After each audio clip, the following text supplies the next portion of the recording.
मेरा नाम सोनू कंवर, कक्षा 7 है। कलयुग समाज के अशुभ लक्षण। कुटुंब कम हुआ, संबंध कम हुआ, प्रेम कम हुआ, मर्यादा कम हुई, लाज लज्जा कम हुई, विनम्रता कम हुई, समर्पण कम हुए, पुस्तक वाचन कम हुआ, खान पान की शुद्धता कम हुई, बाल कम हुए, कपड़े कम हुए, नींद कम हुई, घी मक्खन कम हुआ, पीतल तांबे के बर्तन कम हुए, भाई भाई का प्रेम कम हुआ, सत्य कम हुआ, अतिथि कम हुए, धैर्य कम हुआ, श्रद्धा और विश्वास कम हुआ, बड़ों का सम्मान कम हुआ और भी बहुत कुछ कम हुआ, जिससे जीवन सहज था, सरल था। संतान को दोष न दे। बालक या बालिका को इंग्लिश मीडियम में पढ़ाया, अंग्रेजी बोलना सिखाया, बर्थडे और मैरिज एनिवर्सरी जैसे जीवन के शुभ प्रसंगों को अंग्रेजी कल्चर्स के अनुसार जीना ही श्रेष्ठ माना।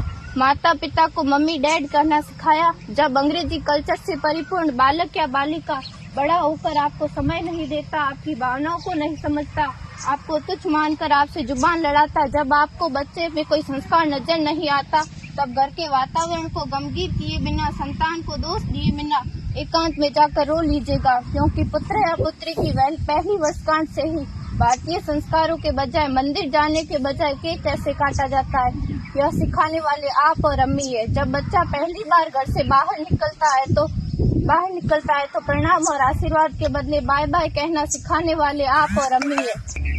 हम परीक्षा देने जाते समय इष्ट देव बड़ों के पैर छूने के बदले बेस्ट ऑफ लक कहकर परीक्षा भवन तक छोड़ने वाले आप और अम्मी है। बालक या बालिका के सफल होने पर घर में परिवार के साथ बैठकर खुशियां मनाने के बदले होटल में पार्टी मनाने की प्रथा को बढ़ावा देने वाले आप और अम्मी है।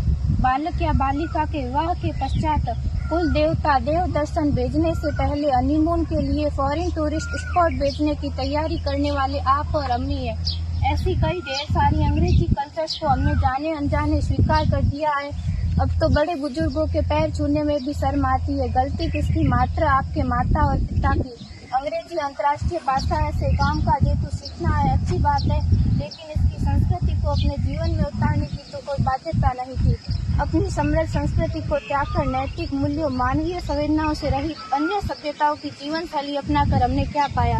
अवैध संबंध, टूटते रिश्ते, व्यसन युक्त धन, थके हारे मन, छल भरे रिश्ते, अनुशासनहीन संतानें, असुरक्षित समाज। एक बार विचार जरूर कीजिएगा कि संस्कारवान पीढ़ी क्यों आवश्यक है।